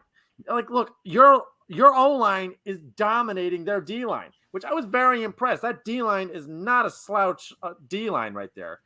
And once they decided to commit to the pass, I was like, okay, I'm guessing the only theory and why you are trying to do this is you're trying to get your wide receivers in sync for the rest of the season. You're trying to get a rhythm going. You're trying to dominate all sides of the ball. Okay, I can understand that, but when it's not working and you go 3 and out, you would think it'd be a good idea to go back and did what was working. But we didn't do that, and we did that, how many 3 and outs do we have there? I swear it was 3 times in a row. It sure as heck felt like it. And then what do you know? We're up 17 points. What do you know? And our freaking offense is gassed. As for Hutch, I mean, look, I saw a few holding calls. No big deal. That happens all the time. That happens in the league all the time. Double teaming did happen, but I will say I was actually kind of shocked that we got behind their O-line as much as we did. As much as we're missing on the interior, I'm actually kind of shocked that we were even chasing after Hurts. Like, he was dumping the ball. Like, how many times did he have to throw it away in that game? And my theory on why we didn't do the QB spy so quick is because if we go away from the QB spy, you're adding to one of Jalen Hurts' strength, and that's his short to mid passes. If you shut down his short to mid passes, that is your best chance of taking out Hurts. But the problem is we don't have anybody fast enough to catch him. So it becomes one giant Benny Hill skit where it's like, it's like freaking insufferable. And I don't feel bad for Amani in the back because it's like, dude, how long is he going to be back there? He's just running, and it's like you're trying to cover Hollywood Brown, which, by the way, I will never understand why the heck we had Will Harris. I don't care if Chase Lucas is a rookie. I would start him anyways. I don't care if he's in the slot. Do it anyways. Anybody but Will Harris. I don't know who I dislike more, Will Harris or Nevin Lawson. I don't know who's worse. It's amazing. It's a bad play. It's a bad play. Very bad play. And I'm surprised no one's talking about that one play I saw where Derek Barnes got in the way of Hutch on that 3rd and 1, and then Sanders runs. He deflects off and just bolts right off. I thought we had him, but no. Bolts right past. That's where I'd say the linebackers really screwed the pooch right there. I thought Alex did okay. Not world-breaking, but same Alex. Happy to see Malcolm was doing okay, but the rest of the linebackers, bored. I got a beef with Alex Anzalone. Really? He's the green dot. He's the green dot, man. Position your players, man. Tell them. I got bad news for you, Rumble, and I hate to cut you off, but I got to watch it in full time. I see why he has a green dot. But there was a few times where people were lined up wrong, and he got them lined up right, and that's why the play got stopped. And I had to give credit where credit was due. Okay, he literally had them lined on the goal line stop that we had, where they were down there before he ran that bootleg and ran it in. Mm-hmm. That was literally Alex Anzalone trying to get them lined up. There was Ada Hutchinson came too far inside, and and he was like, no, get back out. And they was all confused, and he got everybody lined up in the right spot, and they saw that and they snapped. Yeah, so I see why he has the green dot. Yeah, you could, but he that late hit on Hurts where he hit him to the ground quite unnecessarily. That was 15 yards he gave away, and he should know better there. The discipline part is no excuse for that. We're not, but I'm talking about in terms of why he's the green dot. He's doing it. 82 Rio says, yes, this is a true overreaction. It's just the first game. Almost every team struggled with becoming all on one page. I understand that. I understand it, but the problem that I have is as Anthony pointed out, it's still the fundamental same problems from last year, which is why I don't buy into the hype that we couldn't fix our problems with one draft this past season. That's BS. The draft was designed for you to fix those problems on the defense, and you opted to take lottery picks with a receiver who can't help you right now and a tight end who can't really help you right now. So I mean, not a tight end, but the DN who can't help you right now. You took lottery picks and stuff like that you didn't have to take, and you should have been a centrally focused defense of draft this time so we can get the defensive problems fixed. And on top of that, you're still almost doing an even split on the run with the running backs. That's got to stop too. So you didn't fix your secondary. You could have made a decision to fix your secondary this year, and AJ Brown exposed that. I mean, look what the Bears did with Brisker and Gordon. They both had really good games yesterday. I'll give them that. Interceptions, pass breakups. We had Amani getting shredded again. We had Will Harris getting worn like a fur coat. That is what did for us. This is not an overreaction to people. This is, I've had a full day to look at this and see down, and you have the same fundamental problems as last year. That's not an overreaction. You saw it on the pitch, and it needs to change. Yeah, but Anthony, if you think of it like this, man, when your D-line is basically chasing after Hurts half the dang time and can't catch him, and your secondary is back there having to cover for that long, how much do you really blame the secondary when your D-line is having to run around like a Benny Hill skid? Well, no, I'm going to blame him. He was running around. They weren't looking back at the ball. Go ahead, Amani got swim moved by AJ Brown on the line of scrimmage. Gone. Third down. Converted. Yeah. Will Harris, let him get 5 yards on him. Converted. Gone. But no touchdown. Losing at the line of scrimmage. This isn't all, stuff that's been... This isn't all delayed passing or anything like that where they're having to cover for 6, 7, 8 seconds. This is getting beaten on the line of scrimmage. This is losing your men. This is getting cooked, not tackling properly. Six guys on this defense yesterday ranked less than a 30 rating on their tackling. Again, problems we had last year. And it's something that can't go unchallenged. This is not just, it's week one, it's a free pass. You have to hold them to account on stuff like this. Again, you don't see that giving up the chunk play. We're so far behind at the start of the third quarter that we never had a feasible chance of getting back into this game. We really didn't. We didn't have an opportunity to take the lead from halfway through the second quarter. These are problems. These are not overreactions. These are problems, and they need solving. We can't just allow this to happen again for the rest of this season. If we go out and win next week, then I may look a little more leniently on this and say, maybe, it was just a bit of week one rust. But if you go out and lose next week against a team that's nowhere near as good, you're at home again, and you're still seeing the same problems, then all of a sudden it's going to be, it wasn't an overreaction last week. We were just telling you the truth that you didn't want to see. Right. The reason I put overreaction on the video is because it's going to be a mixture of everything. People are going to say we overreacting, but my beef wasn't even a matter of the overreaction. It was a matter of just saying I got tired of hearing those narratives. I got tired of hearing things, and I did not like the fact that we handed Okudah his ass after what Devontae Adams did to him. We did him so dirty. I mean, we can go back and dig up the corpse on how bad we buried that man. And Aiden Hutchinson gets a pass because he's a hometown guy from Michigan. Can I get on that too? Huh? Can I get in on some of that? Yeah, go ahead. Because I'm with you, Luke, all the way. Everybody was quick to write off Okudah, even though he hasn't played a season yet. If you look at the games played, he didn't play one season, and everybody was quick to be on his ass. Oh, I'm still on his ass, but I'm praising him for the one game. You gotta go off the trend, and the trend in preseason is the same thing we saw yesterday. No. In the preseason, he wasn't using no hands. He was putting them paws on him, like little Scrappy said. He was putting them paws on him. And I know y'all don't want to hear this. I know refs can't change a game. Yes, if there's somebody tells you the refs can't change a game, you ain't been a Lions fan long enough. But they didn't change that game. Do change game. But they didn't change that game. Not that game. I'm not saying that game, but I'm saying don't let anyone think that the refs do not change the outcome of games. They've changed plenty of our games. So I've got two points I got to make real quick. To Anthony's point about him saying, it's the same. It is because they didn't turn their head back around towards the ball. So that's why Jalen Hurts was just ripping and running, man. Yep. And everybody was just focused on their wide receiver. That's a fundamental, man. You have to keep your eye on the ball because then that's how you jump routes. That's how you're able to find out where he's going to go. I'm going to force him to the sideline. And to Okuda's part, my only beef with him was this. You're number one. You're a first round draft pick. You should be on AJ Brown's ass. That should be your man. And then to the Anzalone should be like, I got the running back. You got the quarterback. If he runs out, these are minor things that I can say.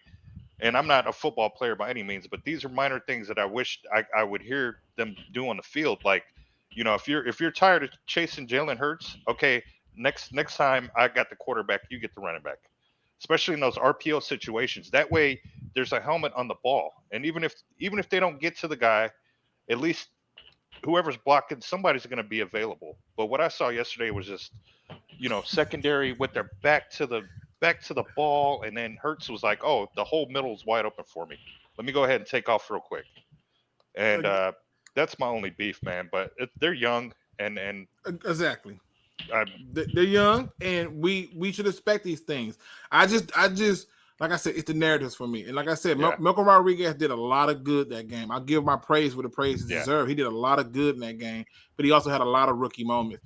Big Perm says again with the Aiden slander. I'm just telling the truth. We chewed out Okuda.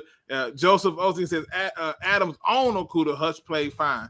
He had literally a half a tackle twice to make one tackle, and forget the box score. Take the box score out of it. When do you remember them calling his name for anything?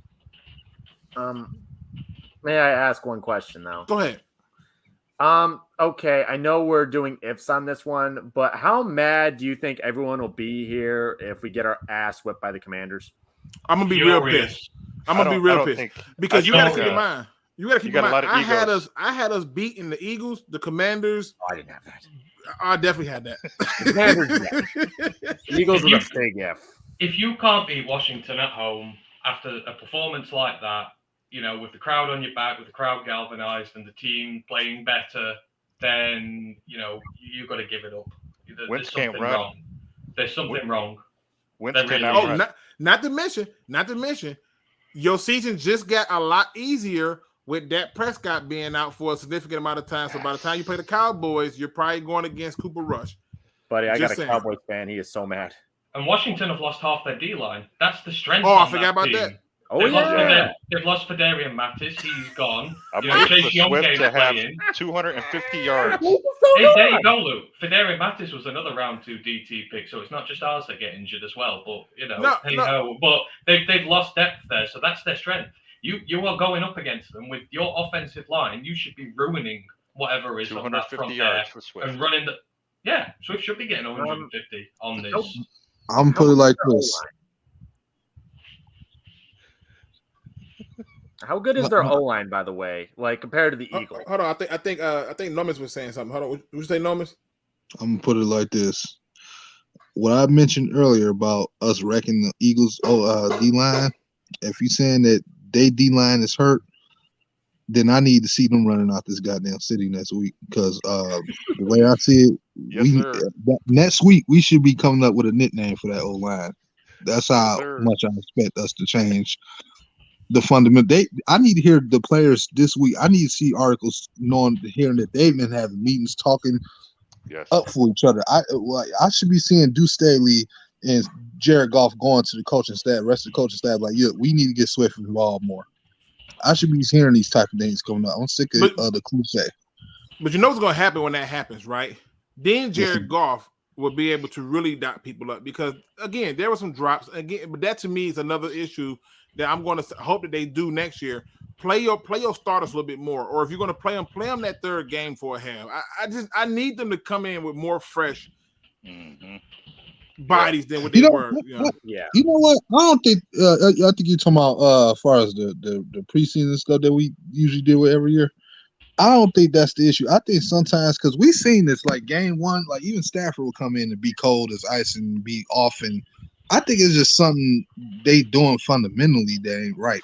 Well, no, I mean, look at Aaron Rodgers. Aaron Rodgers didn't play during the preseason, and look what happened to him. He got out there, and yes, they had some drops. Don't get me wrong, they had their drops, but still, for the most part, I'm watching him look like. Well, again, that's what happened when you got linebackers on the other side that was doing something. So I'm gonna leave that alone. Kendrick made a beautiful play on the receiver. I was like, on the receiver?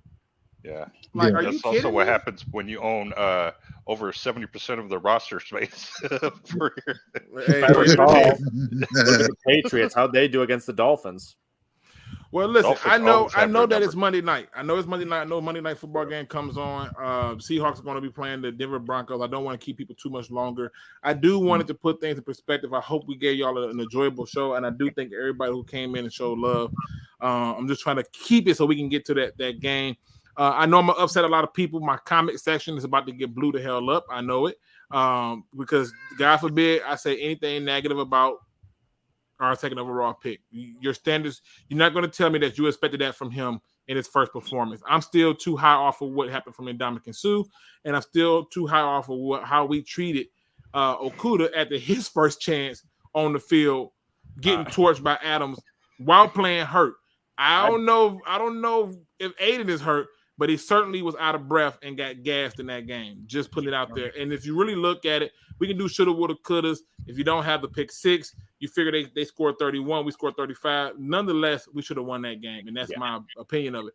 Let's go to the final thoughts, and I want to start off with my newest guest who came into the building today, DJ, who showed up and said, you know what, damn it, I'm coming in and talking ball today. What you got for your final thoughts, man? All I got is that, hey, this was a good stepping stone, even though we lost. I mean, it could be the same thing that happened last year with the Cowboys. They had their first game. It was a close game. They lost. But they springboarded them for the rest of the season. Hopefully for us, it's the same thing. We are praying. I'm telling you right now. I don't know if I'm going to this game or not yet. I know my friend wants to go to this game because I told him how fun the first one was, and now he's like, we got to go to this one. I'm like, bro, I don't know if we're gonna get that same turnout. That game was turned up. But I'm down for it. We need Amani to get to training with Okudah now, apparently. No, you know what? To be honest with you, Amani has games where he has these moments, but the truth is your safety play needs to be incoherent. Amani is a gambler, and so it's hard to gamble when you don't have safety play over the top. It's just hard to. But he's our one. I'd rather our two be the gambler. You know what I'm saying? Our point like one, you gotta be that guy. Did he give us some plays? Sure, but were all those plays and all those yards on him? No, no, absolutely not. And Rodrigo, you got to give him his credit. He made some plays out there. I gave him his credit, but he also made some rookie mistakes. No, Miss J, give the people your final thoughts. Fundamentals needs to be heavily the emphasis of this team. I know they like screaming the word grit, but they need to start preaching fundamentals because they need heavy work on that. On the side note, I feel like Okudah let AJ Brown catch a pass on purpose just so he can hit him. I don't know why. It was a pass out there he let him catch on purpose. I swear I think he did it on purpose. But yeah, you know what, man? They just need to work on the fundamentals, man. Hopefully the offensive line can continue to build up on what they did this past week, what they've been doing over the past season, man, and just, stick to the ground game. It's your best friend. You know what I'm saying? Just like, say apple a day keeps the doctor away, with a swift play keeps the damn loss away. So let's just go. Hopefully we can run the ball, man. But y'all stay blessed and stay healthy out here, man. Yes, sir. Big Pern says, say you don't like Aiden without saying you don't like it. Why? I'm being honest. Did anybody in here think that Aiden had a great outing for his first game? He's okay. But he went up against the top line. Walker can't say that. Sues too much. I'm just saying. If you really want to annoy him, Luke, just say Jacoby Windman looks better. Oh, go Green. That'll really get him. I said if. I didn't say years. I just said you can choose that one. He says I did. Just put it out there, brother. That's all it is. My man Crimson Shadow, give the people your final thoughts for the day. I guess to comment on the whole Amani thing, look, he's always been kind of a hot and cold hand type of guy. I'm not really worried too much about Amani. That's Hollywood Brown. Look, if you want me to really pull up some dirt, you want me to really, what we should have did, we should have brought Tom Kennedy in because Darius Slay wouldn't have known what to fucking do with him. You tell me. Am I wrong? I wrong? Tom Kennedy wasn't activated. We gotta go with. You telling me that Slay would have known what to do? No, he would have looked at him cross-eyed like, what am I supposed to do with this? I don't know this guy. I mean, look, we gotta go with who was on the field, and I think who was on the field was enough. I was happy to see Cephas get out there. We didn't talk about him enough, but I don't think they had enough plays go his way. Yeah, and I was happy to see Reynolds out there. I thought there was a few plays that got away from Goff that was too high or too far and ahead of his receivers. But for the most part, the people that was out there, I think, was cool. But to finish up on my thing, I want to say, look, I'll be honest with you. I was expecting worse, to be honest. Because look, being in the chats, I have seen horrid things. I was expecting Akuda level, like Akuda's not first round. I'm expecting the fire Matt Patricia. Like, dude, I was expecting, like, I'm gonna have to get a fucking helmet out. I'm like, oh god, guys, we're going into war. Shit's going down. I see. We have lost the coop today. We have lost the coop, Crimson. I've been in this chat for years, and I've seen you absolutely just cause that chat to go insane. Aiden saying Aiden wasn't going to be good. I kind of expected. I was expecting you to all say, I said is, fire Dan Campbell, fire Brad Holmes, get the owner, sell the team, everybody, get the down. I was expecting something crazy like that. But you know what's funny? Even Brandon Graham was not even a factor for me for real like yesterday. He was basically MIA too. So I'm just putting it out there. Obviously my man Anthony, who if y'all haven't checked out Roar of the Lion UK, you got to check it out. Anthony was definitely upset. That's an understatement. I appreciate it though, man. He wasn't letting nobody have nope. That's Bullocks. Nope, it's Bullocks. Yeah, rubbish. We're not going with it. He was not letting you have it. It is what it is. So, but Anthony, give the people your final thoughts for the day.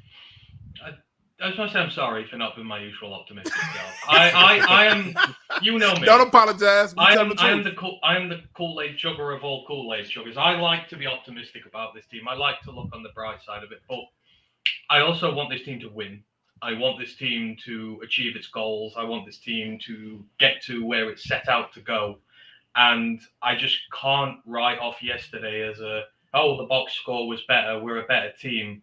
You know, there are aspects of this game where we are better, but the fundamentals of this team have not changed. And that is concerning, at least over this one game. Now, you know, it's one game. I'm prepared to give it a pass. If we come out next week, play better and win, I will change some of these views I've had so far. But, you know, this is not an overreaction. This is just seeing what you see on the pitch. There are some genuine concerns here with this team, and we just need to be careful because, you know, this is a big season for us, and I really want us to do well, and I want us to fix these problems rather than pretend that everything's all right just because we had a 3-point defeat against someone who, even Matt said they're going to the Super Bowl.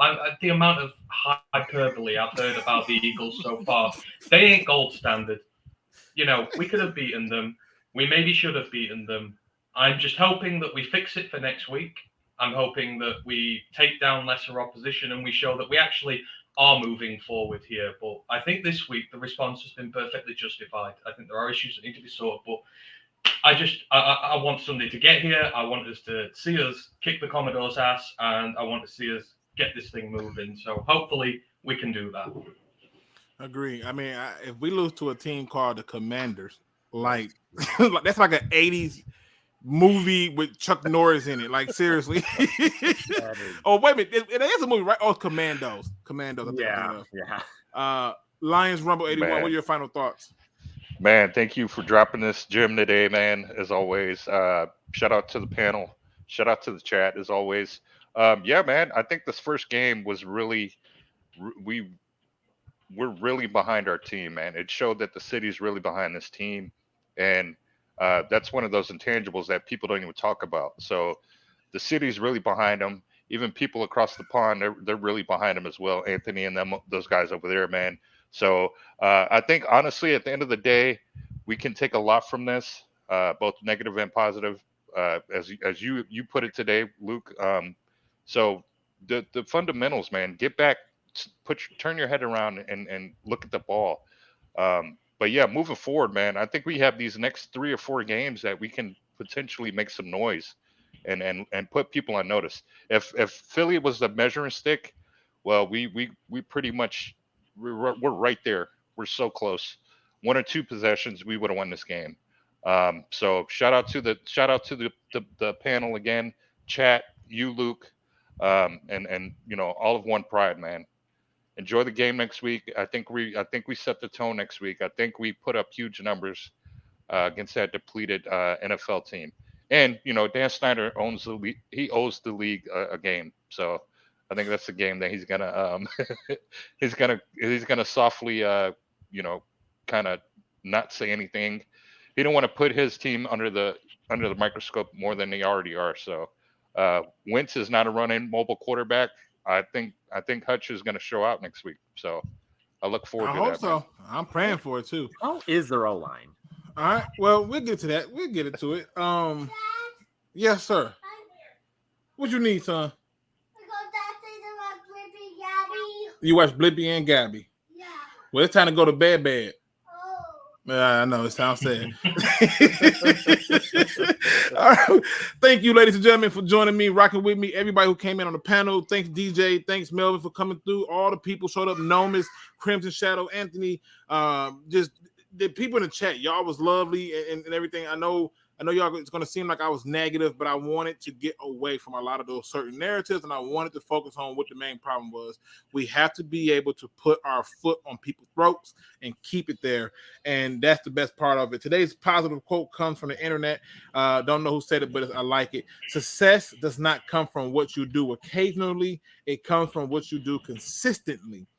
Boy, that's some thought-provoking stuff right there, because occasionally some of us may go out and do a little working out. Some of us may go out and browse the market for a job, but we don't consistently put ourselves in positions to be better. We don't consistently hit the gym. We don't consistently stick to our strict diets or stick to our disciplines. We find excuses to take ourselves out of it, and that is why we often find ourselves in a constant wheel of rotating fuckery, because we are not consistent.